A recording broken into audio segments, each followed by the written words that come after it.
이어서 ASF 방역 정책에 대한 제언을 주제로 박선일 강원대 교수님께서 발표를 하시겠습니다. 박선일 교수님 발표 부탁드리겠습니다. 예, 강원대학교 박선현입니다.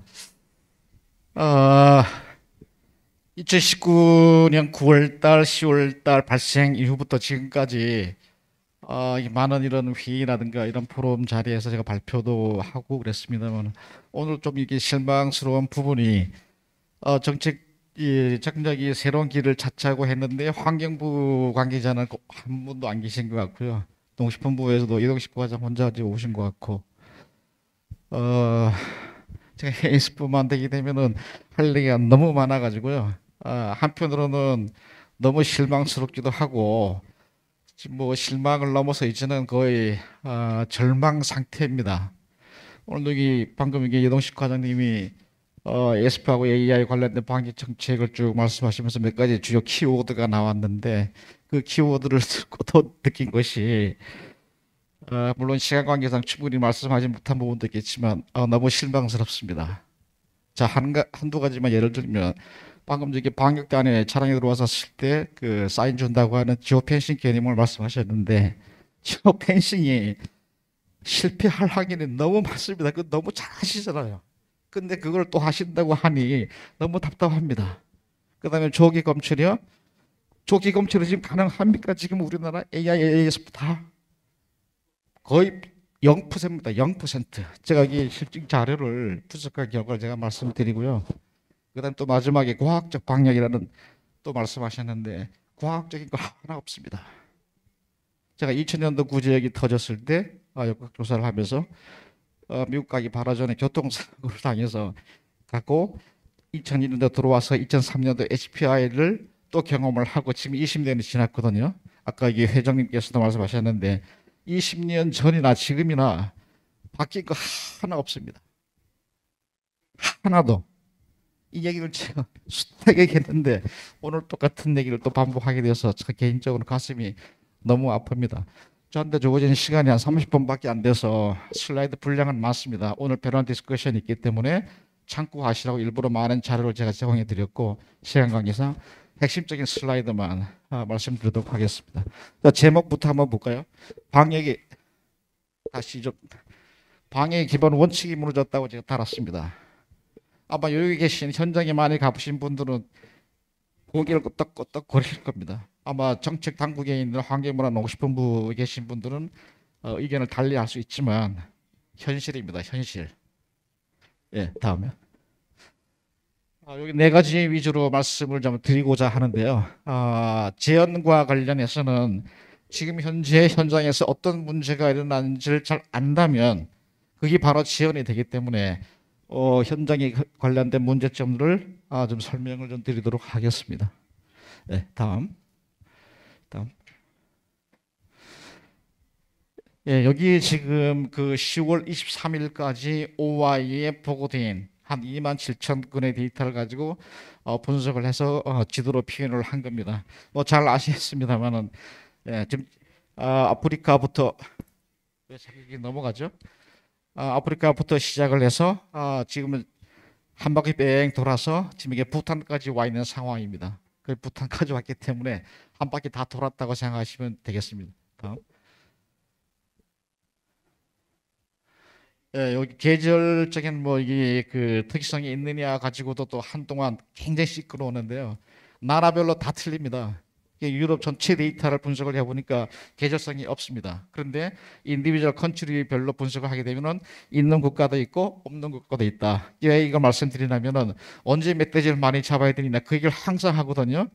우리나라는 연중 잡아야 됩니다. 11월, 12월도 지금 번식기를 그 타겟으로 해가지고 잡고 있는데요. 천부당 만부당 하는 얘기입니다. 발생 상황을 보게 되면 우리는 연중 잡아야 됩니다. 다음.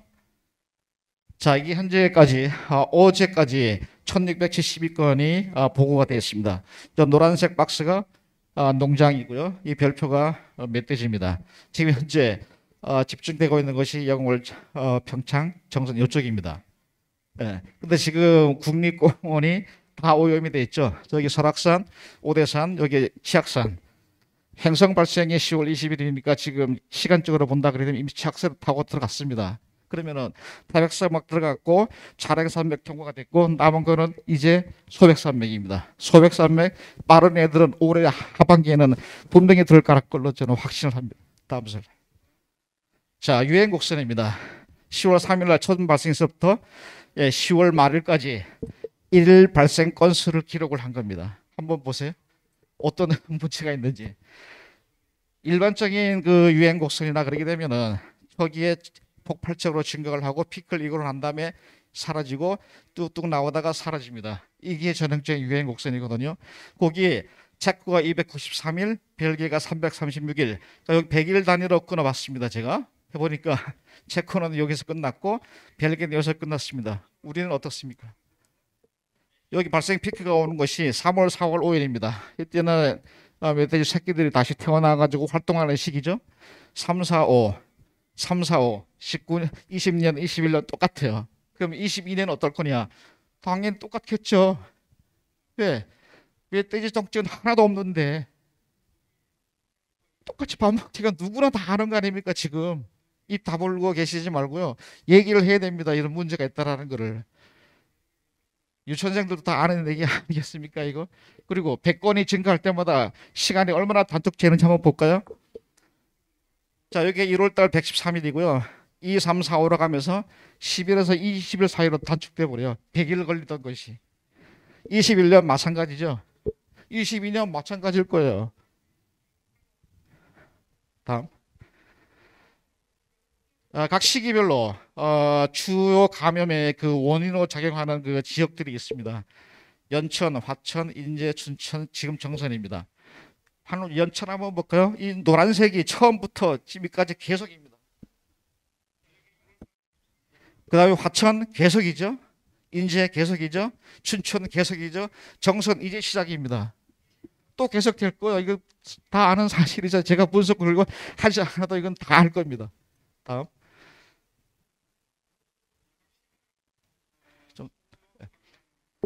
자, 10월달 2019년 10월달부터 10월 말일까지 감염된 지역의 읍면동을 빨간색으로 표시를 해왔습니다. 자, 면적이 얼마큼 넓어집니까? 이래가지고 지금 강원도 18개 시군, 18개 그 시군에서 15개가 감염이 돼 있고, 그 이후에 또 멧돼지 정책을 어떻게 하겠다고 또 계속적인 정책을 발표합니다. 이 정도면 경기도, 강원도는 다 오염 지역 아닙니까? 근데 지금 클린존을 설정하면 어떻게 합니까? 거기 클린존 설정하게 되면은 충청도, 경북 이미 다 가버릴 텐데 왜 이런 주먹구구 정책을 아직까지 계속하는 얘기죠? 20년이 지금 지났는데도. 다음. 자, 발생 밀도를 본 겁니다. 어느 지역에 발생 밀도가 높느냐? 여기 연천, 여기 경기도 여기 북부 지역이고요. 최근에 와가지고는 정선, 영월 쪽에 밀도가 굉장히 높은 걸로 나타납니다. 다음 슬라이드. 이거는 이제 통계 분석을 한 겁니다. 발생 밀도가 상대적으로 높은 것이 통계학적으로 유의한 지역이 어디냐 보니까 이 검은색 지역이 유의한 지역이고, 그다음에 이게 회색 빛깔이 그것도 유의한 지역이지만 상대적으로 중요도가 이 두 번째로 낮은. 그러니까 이 지역이 지금 다 오염되어 있는 거예요, 여기가. 그러니까 지금 여기 클린존을 설정하면 말이 안 되는 얘기죠. 누가 보더라도. 다음. 이건 오늘 새벽 4시에 이 슬라이드를 만든 건데요. 그럼 앞에 거 데이터는 1672건을 한 번만에 분석을 한 거고, 여기다가는 시간 개념을 집어넣습니다. 그 시간에 따라 가지고 클러스터가 어떻게 변하는지를 봤더니만은 2020년도는 경기도 쪽에 나오다가요, 2021년은 빨간색입니다. 동진 남하가 되면서 클러스터가 엄청나게 크죠. 정선 지역입니다. 저기가 발생 밀도가 저렇게 높다는 얘기는 감염 압력이 엄청나게 높다는 거예요. 감염 압력이 이렇게 높은데 지금 클린존을 설정한 지역이 지금 여기 아닙니까? 여기. 멧돼지를 충청도, 경북으로 내쫓고 있는 상황이에요. 지금 이게 클린존이. 아주 잘못된 정책이죠. 다음. 자, 속도를 한번 볼까요? 제가 작년 초에 우리나라 이 전파 속도를 분석을 해서 이 발표를 했더니만 환경부 관계자들이 이 분석을 잘못한 거 아니냐 굉장히 저를 질타하는, 공개적으로 질타를 했었습니다.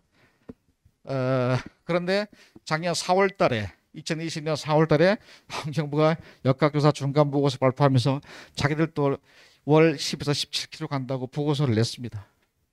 근데 왜 제가 하셨을 때는 거짓말 한 거 아니냐, 분석 잘못한 거 이렇게 얘기를 합니까?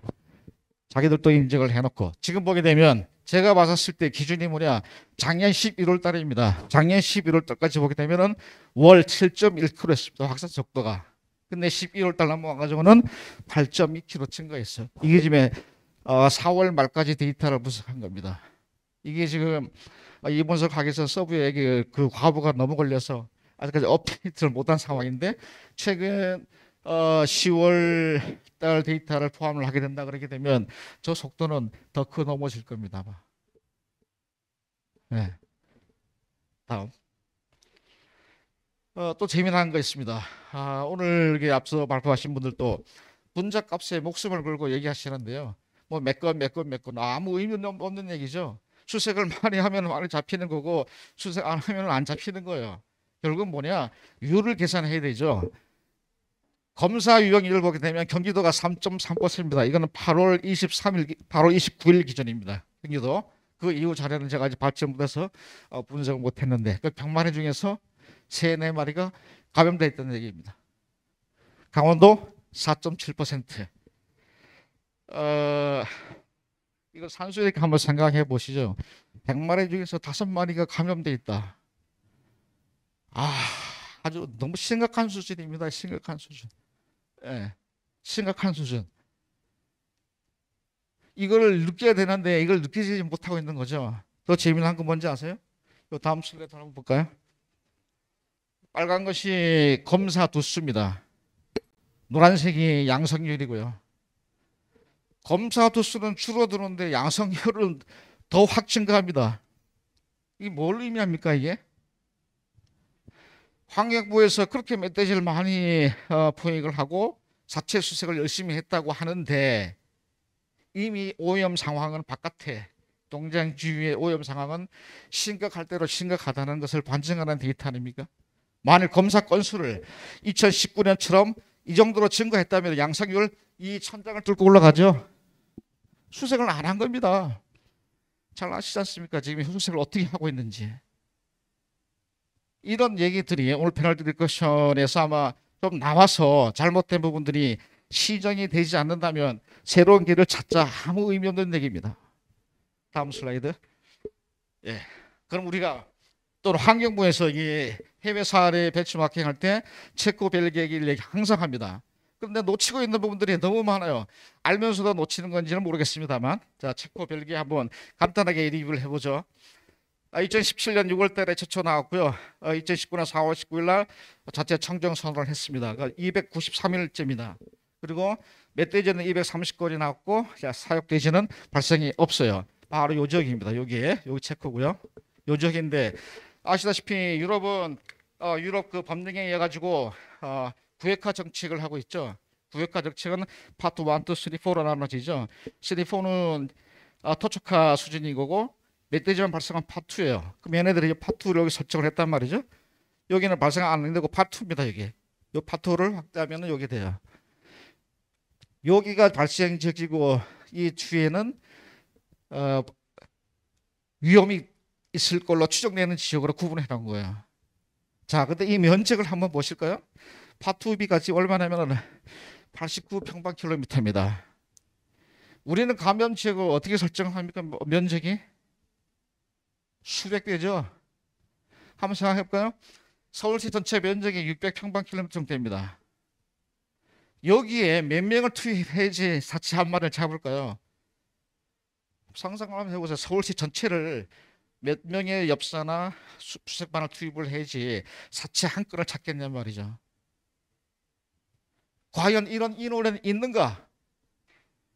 60대, 70대, 80대 노인네들 그쪽에 투입을 하는 게 과연 이게 수색하는 의지가 있으려고 하는 건가? 그냥 홍보 자료 이거 쓰기 위한 것이죠. 이게 지금 2년 동안 오늘로서 778일째입니다. 반복되어 왔습니다. 이게 지금도 이 현상은 또 진행됐다고 내일 모레 마찬가지일 거죠. 다음. 자, 차이점이 뭔지 아세요? 발생이 처음에 포획과 폐사체 수색을 하면서 감소를 하다가 다시 늘어나니까 체코 정부에서 경찰청 그 스나이퍼 특공대 조직을 했습니다. 이런 얘기를 하게 되면 자기가 가보지도 않고 어떻게 알아? 그 연재가 발표한 자료를 제가 슬라이드를 얻은 겁니다. 그 슬라이드 있는 자료입니다. 이게 인터넷이나 이런 유튜브에 있는 거를 캡처한 것이 아니고요. 그 훈련하는 영상도 제가 가지고 있습니다. 스나이퍼를 어떻게 훈련시키는지. 자, 주 3회 10주 활동을 했고요. 저녁 6시부터 아침 6시까지 이렇게 했더니만 어떤 결과가 나왔느냐. 다음 슬라이드. 예, 발생 건수가 이렇게 감소를 하다가 다시 증가하니까 스나이퍼를 동원했죠. 하니까 결과론적으로 소강 상태를 보이다가 종식이 되어버린 거예요. 환경부의 보도 자료를 잘 보시게 되면 언제서부턴가 엽사들 훈련을 했다. 그다음에 경찰청, 그다음에 군부대 동원을 해서 특별 수색반을 운영했다는 표현들이 많이 있는 걸로 아마 아실 거예요. 실제로 그분들이 어느 정도 교육을 받고 이 투입이 됐는지 어느 정도의 강도로 한번 조사해 보시게 되면 감히 이 체코하고는 비교할 수준이 아니라는 걸 금방 알고 있습니다. 자, 여기서 마지막 한 가지 제가 또 코멘트를 좀 드리고 싶은 것이 뭐냐. 정부는 지금 현재 권역화 정책이라는 것을 시행을 하고 있습니다. 이거는 유럽 규정에서 나와 있는 지역화 정책, 구획화 정책하고도 다른 권역화 정책을 하고 있습니다. 지역화, 권역화는 구획화는 OI 코드에서 인정을 하는 국제 기준에서 인정해주는 방법인데 권역화는 근거가 없는 정책이야. 이게 어디서 나온 건지 이게 지역화 같기도 하고 구획화 같기도 하고 자세히 보게 되면은 두 개 다 아닙니다. 이론이 지금 권역화 정책과 관련해 가지고 축산 차량의 이동 문제라든가 농장의 이동 통제 문제라든가 이런 것들이 다 맞물려 있는 거예요. 그냥 행정 편의적으로 경계를 잘라놨거든요. 독주장의 개수가 어떻게 되고 농장 수 분포가 어떻게 되고 사육 특성이 어떻게 되고 이런 조건들을 고려해 가지고 이게 아니죠. 유럽 규정에서 얘기하는 지역화하고 구획화는 이게 아닙니다. 그 규정을 한번 참고해 보시게 되면 그 차이를 명확하게 알 수 있을 겁니다. 다음. 자, 벨기에입니다. 멧돼지가 801건 나왔고 양돈장 발사 안 했고요. 자, 여기서 시작을 해서 이때 그냥 끝났습니다. 아주 심플하게 끝났죠. 기간이 336일, 체코보다 길었습니다. 그런데 발생 유행 곡선을 보게 되면 전형적으로 볼 수 있는 아주 방역이 잘 된 국가의 모범적인 유행 곡선을 딱 보이고 있습니다. 근데 우리나라하고는 상당히 거리감이 맞는 그런 내용이고요. 또 한 가지, 고강도 사체 수색과 포획, 그다음에 실험실 전수 검사를 다 했습니다. 우리나라는 어떻게 했습니까? 작년 하반기까지 5% 검사를 했죠. 나머지는 검사 안 했습니다. 그러다가 문제가 되니까 20%로 확대를 했죠. 그럼 그 사이는 뭐냐? 조금 이따 제가 검출 실패 확률에 대해서 또 말씀을 드릴게요. 다음. 자, 그럼 넘어가시죠. 자, 체코하고 벨기에에서 우리가 배울 수 있는 것이 뭐냐? 요약하면 이겁니다. 지금 농장과 관련돼 가지고는 우리 한국 정부가 하고 있는 거랑 거의 대동소이합니다. 더 과도할 정도로 너무 해서 문제가 되긴 됐지만 여튼간에 인정을 하고 차이가 뭐냐? 이 멧돼지 부분하고 조기 검출, 아까 이용식 과장님이 얘기했던 조기 검출 부분이 큰 차이입니다. 특히 조기 검출 부분에 대해서는 제가 좀 이따가 말씀을 드리고요. 다음. 넘어가시죠. 자, 아시다시피 그 에이스프 방역은 크게 5가지 요소로 구분이 가능합니다. 이 검역 부분이죠. 여행객들이 들고 들어오는 수화물에 그 축산물이 있었을 때 문제, 그다음에 야생 조술의 문제, 그다음에 농장 근로자 작업자, 그다음에 차량 문제, 그다음에 엽사들 문제, 그다음에 멧돼지입니다. 발생 초기 2020년 초기만 하더라도 여기에 굉장히 목숨을 걸었습니다. 야생 조수류 또는 독수리에 의해 가지고 바로 들어오는 거 아니냐. 제가 GPS 분석을 다 끝내봐도 야생 조류에 의해 가지고 우리나라가 에스프가 전파될 위험이 굉장히 희박하다. 예스 노로 말을 이분법적으로 얘기하라 그러면 저는 없다고 얘기할 겁니다. 저는 가능성 없습니다. 이론적으로는 가능하죠. 근데 실질적으로는 불가능하다고 저는 믿습니다. 가능성이 희박하다. 그럼 남은 거는 뭐냐? 이쪽입니다. 검역은 어차피 국가가 할 일이니까. 그럼 이 세 가지입니다. 자, 농장 방역 잘 해야 되죠. 그건 맞는 얘기죠. 예. 그럼 멧돼지 문제. 엽사가 중간에 끼어 있는 거죠. 자, 농장 방역이 우선이냐, 멧돼지 방역이 우선이냐. 내 농장 바깥에 도둑들이 활기를 치고 있는데 집에 문단속만 잘 하라 그러게 되면 ASF가 안 들어옵니까? 같이 가야 되겠죠. 같이 가야 되는데 우선순위를 굳이 따진다 그러면은 멧돼지가 일단 우선이 돼야 되죠. 아까 회장님이 말씀하셨다시피 바깥에 있는 오염 상황을 그대로 두고 문단속만 잘 한들 언젠가 한 번은 뚫리게 돼 있는 건데. 예, 다음 슬라이드. 자, 검역 문제는 넘어가고요. 다음. 요 간단히 얘기하겠습니다. 8대 방역 시설을 가지고 이러쿵저러쿵 뭐 이렇게 말씀드리면 하는 것 같은데 유럽 규정에 있습니다. 우리나라 새로 만든 게 아니고요. 다만 문제가 뭐냐? 야생동물들이 농장에 들어오지 못하도록 해야 한다라고 하는 규정을 우리는 외부 울타리라고 명명을 이렇게 해버린 거예요. 근데 명명하기까지는 좋은데 이게 꼭 시설 어떤 기준처럼 돼 있는 거예요. 요 위에 있는 여기 있는 요게 뭐냐면은 표준 축사 설계도입니다. 올해 2021년도 나온 개정판 나온 거. 그거 보게 되면은 전실은 어떻게 해야 된다라고 하는 상세 규정이 돼 있어요. 그러면 앞으로 ASF 발생 상황에 따라서 더 엄격하게 저 규정까지 들고 오는 거 아니냐? 그건 아니죠. 자, 막말로 이 8가지 중에서 ASF 발생과 직접적으로 역학적으로 관련성이 있는 팩트가 과연 뭐냐? 아무도 없어요. 여러분들 문헌고찰 해보시면 압니다. 아무것도 없어요. 왜? 국가별로 있다고 하는 것도 있고 없는 것도 있습니다. 결론은 뭐냐? 대수납을 아직 모른다는 거죠. 근데 선제적으로 이런 시설이 없는 것보다는 있는 게 좋으니까 하면 좋다. 권고사항인 것이지 강제할 사항은 아니라는 얘기죠. 이게 어디에 있는 논문이야 규정에. 예, 저걸 강제하는 나라가 어디 있습니까? 권고사항일 뿐이지. 자, 다음. 자, 넘어가시죠. 농장 방역 열심히 해야 됩니다. 그는 100번, 1000번 뭐 매일도 부족함이 없는 것 같고요. 다음. 자, 넘어가시고요. 네, 이것도 넘어가시죠.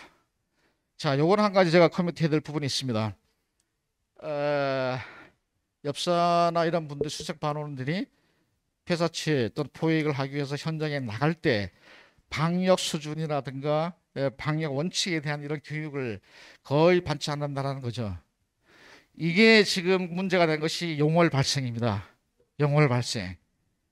예, 그는 뭐 지금 역학조사 보고서가 나오지 않았기 때문에 제가 단언적으로 말씀드리기는 어렵겠습니다는 저는 그 근거 자료가 충분히 저도 가지고 있습니다. 왜? 발생하고 난 그 다음 날 5월 6일 날 제가 영월에 갔었거든요. 그래서 엽사님들하고 조사를 다 했어요. 왜 발생했는가 갑자기 100km 떨어진 데서 그 원인을 저는 알고 있습니다. 다음. 예, 이 규정에 있는 내용인데요. 다음. 그런데 실제로 현장에서는 어떻게 하느냐? 사체를 끌고 다닙니다. 만일 얘가 AS4 양성이 나면 어떻게 될 거야? 이 지역이 전부 다 오염될 텐데. 이게 지금 현실이거든요. 그 다음에 여기 모 지역입니다. 여기에 지금 중앙정부 관료도 이 자리에 있었습니다. 이 자리에 있었는데 차에서 내려서 도착하자마자 한두 마디 얘기를 하고 바로 그냥 산으로 다 올라갔습니다. 교육 없어요. 내려오면은 차 타고 다 갔어요. 방역 없었습니다. 다음. KBS 이 뉴스 그 뭐죠? 뭐 특집 방송이나 그래야 되나요? 예, 거기 나온 장면을 제가 캡처한 겁니다. SOP를 보게 되면 잡은 그 현장에서 메모를 하거나 비닐백에 포장을 해가지고 안전한 운반 도구를 가지고 가져와야 되는데 차에 와가지고 비닐, 이것도 비닐도 이게 규정에 있는 SOP에 있는 비닐이 아니죠. 이게 버젓이 방송에 나가는 거예요. 제가 오늘 갑작스레 집사람이 설거지하고 있다가 저한테 ASF가 나오니까 한번 보라고 해가지고 보니까 이 장면인데 보는 순간 등골이 오싹해지는 거예요. 실제로 그 방역을 저렇게 하고 있다는 것을 우리 일반인들이 알게 되면 과연 뭐 어떻게 생각할까? 네, 그런 생각도 좀 했었습니다. 다음. 자, 넘어가시고요. 네, 멋지 넘어가시죠. 뭐 다 아시는 얘기니까 울타리 문제도 좀 넘어가겠습니다. 또 넘어가시죠. 네, 또 넘어가시고, 또 넘어가시고요. 자, 요거 하나 몇 말씀 드리죠. 그 SOP는 1.5m로 규정이 되어 있습니다. 근데 실제로 현장에서 일하시는 분들을 제가 설문조사해 보니까 90% 이상이 2m 이상을 점피한다는 얘기죠. 근데 사실 이게 그 다른 국가를 제가 규정을 다 찾아보니까 다른 국가에서도 1.5m를 규정을 하고 있더라고요. 근데 영국의 뭐 지역에서는 2m로 돼 있더라고요. 그 하나 빼고는 다 1.5m로 되어 있습니다. 근데 그게 평지가 되어 있는 유럽 상황에서는 그게 괜찮을지 몰라도 우리나라 같이 산악지대가 많은 지역에서는 아무리 많은 국가가 1.5m를 규정하고 있다고 하더라도 우리나라 상황에서는 좀 고민을 좀 해봐야 될 부분이 아닌가. 산악지대가 많다면 똑같은 1.5m라고 하더라도 그냥 넘을 수 있는 지역들이 너무 많지 않을까. 좀 이런 상식적인 발상을 좀 해볼 필요가 있다라는 생각이 들었습니다. 그래서 요거는 우측에는 요거는 90cm밖에 안 됩니다. 높이가 울타리가 1.5m가 규정인데. 다음. 국립공원 오염 문제입니다.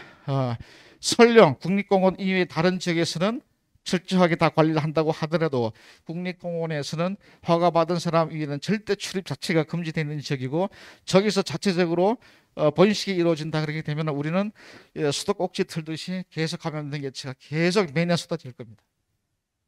지금 이 국립공원 지역이 설악산 한번 제가 계산을 해놨는데 설악산 면적이 398 평방킬로미터고요. 축구장 되면 약 5만 6천 개 됩니다.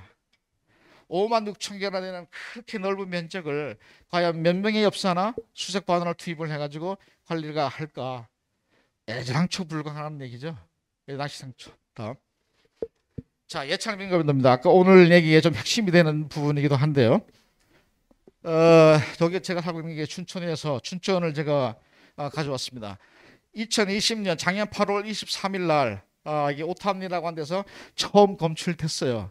그리고 나서 춘천 강원도청에서 여러 가지 방역 정책을 시행을 했습니다. 근데 사실상 2020년 3월 달, 그러니까 5개월 이전에 양구가 춘천경에 바로 인접정에서 검출이 이미 된 적이 있습니다. 있고 11월 달 가평, 그리고 올해 4월 16일 날 홍천, 그러니까 홍천에서 클린존 지역이니까 저기서 쑤시면은 이 멧돼지가 어디로 갔겠습니까? 그럼 춘천이 8월 달 처음 나왔다고 하지만 3월 달에 이미 양구가 춘천 경계 지역에서 발생돼 있다 그러게 되면은 일로 들어온 것이 먼저가 아닐까? 그럼 여기 대책을 해야 되는데 여기 대책을 했죠.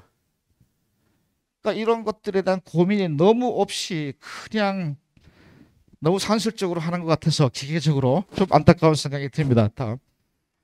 자, 한번 볼까요? 1650건의 데이터를 가지고 그 폐사 후 검출했을 시점에서 얘가 폐사된 지 며칠 됐느냐를 본 겁니다. 보니까 평균 14일 정도 됩니다. 다시 말해서 그 지역에 어떤 랜덤한 지역에 2주가 지나야지만 사체가 검출된다는 얘기입니다. 그럼 그 2주 전에 이미 그 지역이 다 오염돼 있다는 얘기죠.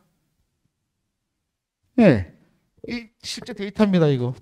그다음에 각 지역별로 그러면 10일 이상이 되는 퍼센티지가 과연 몇 번 어느 정도 되는가 한번 보세요. 대부분의 지역이 다 10일 이상입니다. 그러니까 오늘 방역 정책을 수립을 하는 것은 오늘 상황을 보는 게 아니라 2, 3주 전의 상황을 보고 예측을 한 이 계획을 세워야 되는데 우리는 딱 이 작업만 계속 지금 하고 있는 거죠. 그리고 사전 예찰이라는 것은 말로만 사전 예찰이지 전에 현실적하고는 딴판이다라는 얘기를 하고 있는 겁니다. 다음. 자, 이거 다음 슬라이드로 얘기하겠습니다. 자, 감염 검출 실패 확률을 제가 시군별로 다 계산을 해봤습니다. 다음. 자, 강릉 한번 볼까요? 최초 검출이 올해 2월 달입니다. 그리고 작년 1월 달부터 8월 달까지 평균 6두고 올해 1월 달까지 78두를 검사를 한 겁니다. 실제 데이터입니다. 보시게 되면 여기가 지금 처음 발생을 한 거예요. 검출된 거예요. 이 이전에 검사 건수 어떻습니까? 없죠. 사전 예찰을 하고 있다고 얘기할 수 있나요? 하나도 안 하는 거죠. 그러면 여기는 좀 숫자가 여기 볼까요? 정선 2011년 9월 달이니까 9월 달은 여기네 맞죠? 여기인데 발생 이전에 검사를 하고 있으니까 여기는 거의 뭐 150 이상 뚫을 했네. 자, 그러면 이것이 검출 실패 확률 계산했을 때 어떤 문제가 있는지 한번 계산 결과를 한번 보시겠습니다. 다음. 자, 동해시 안 하죠? 동해 원주 태변 아직 비발생입니다. 거의 검사 안 하고 있어요 지금. 안 하고 있어요. 아까 지도에서 보셨죠? 저기가 지금의 감염 위험 지역이라고. 하나도 좀 안 하고 있잖아요. 근데 이 선제적인 예측을 하고 있다고요? 천만의 말씀이죠. 어디서 그런 얘기를 함부로 합니까? 다음. 예, 횡성 평창 마찬가지입니다. 그 다음. 예, 요걸 다음 슬라이드로 보죠. 자, 이겁니다. 자, 이게 많은 지역을 다 공개하기 좀 그렇고 해서 몇 개의 지역만 가져왔습니다. 자, 제목이 뭐냐? 감염 검출 실패할 확률입니다.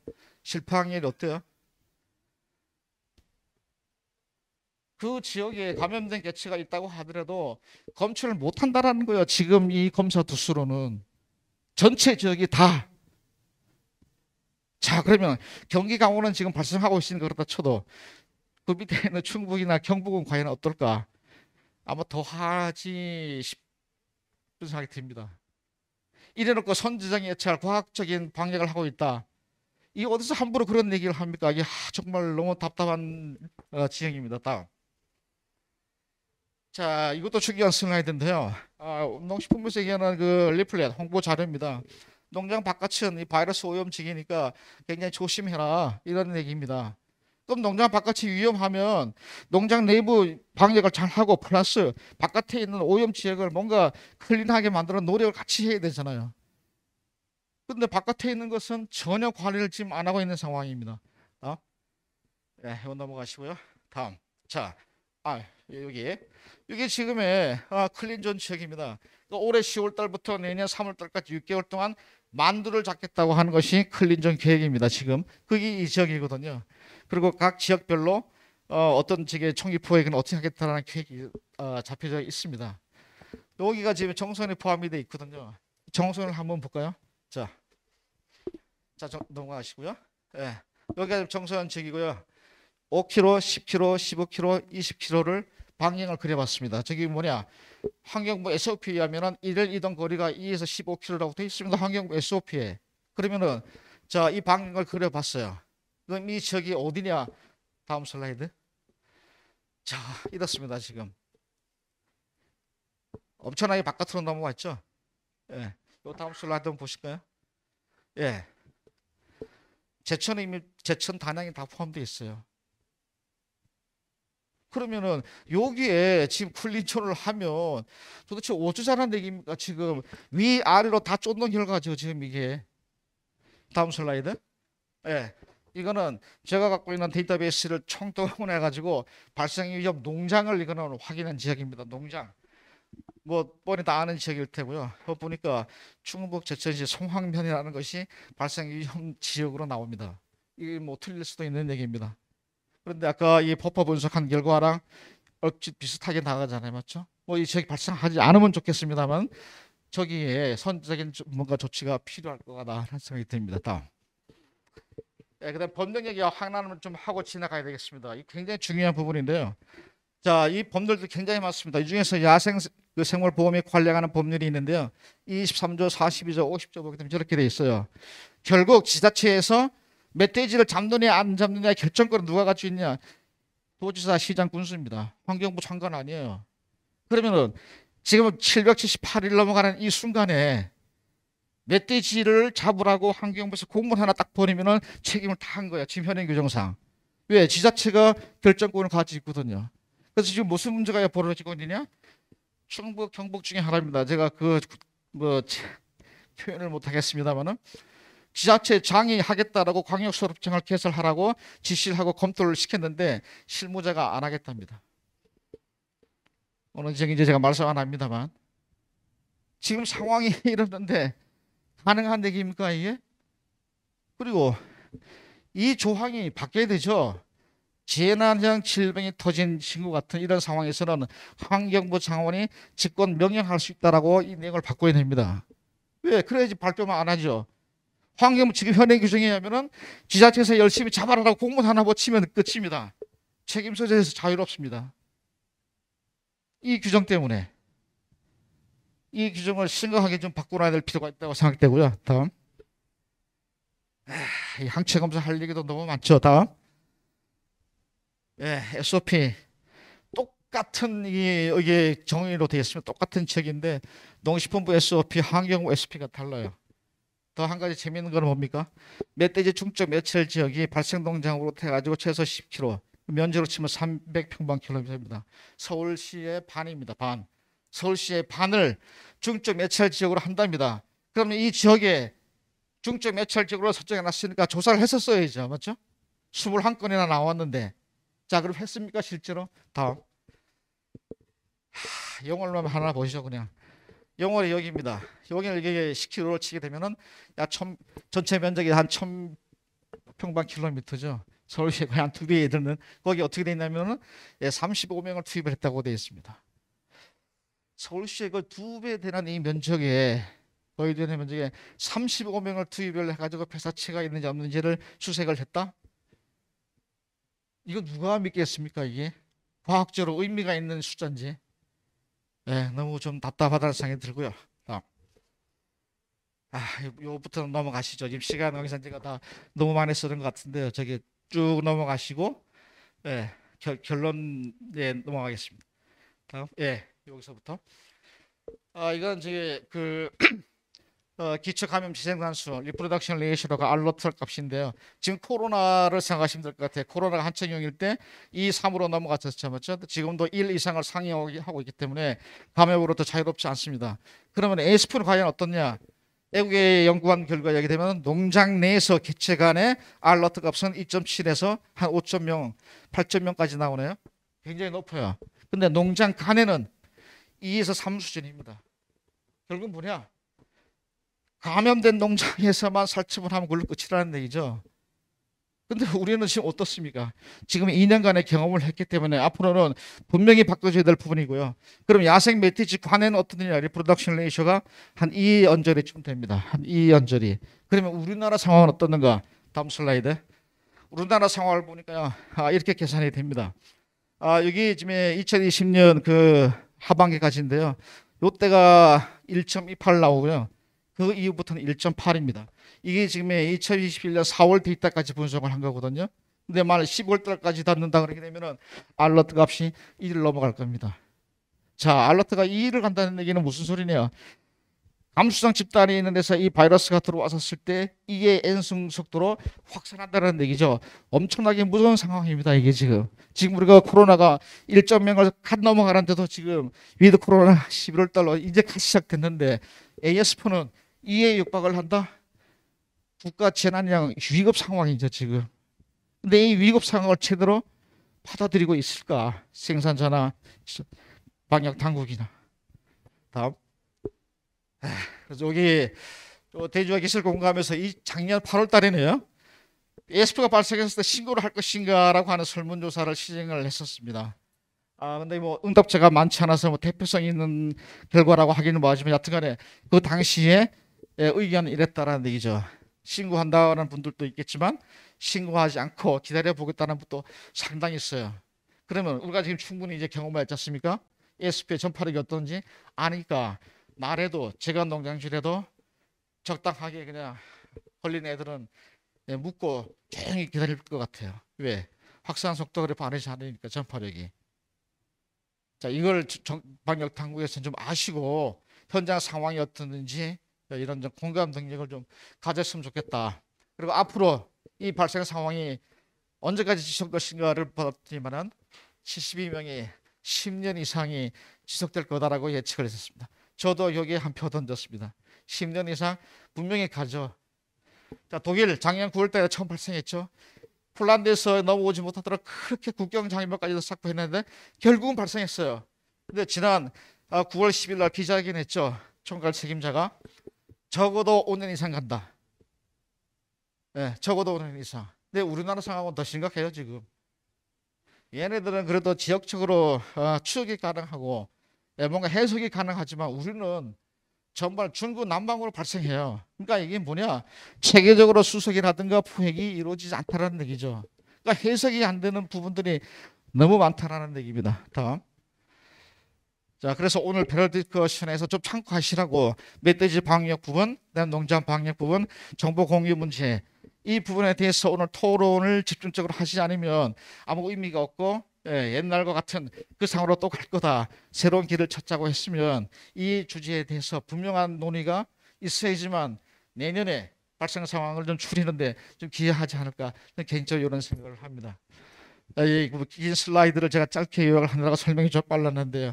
혹시라도 발표 끝나고 난 다음에라도 질문 사항이 있으시면 개인적으로 질문하시면 제가 답변을 이렇게 드리도록 하겠습니다. 예, 고맙습니다.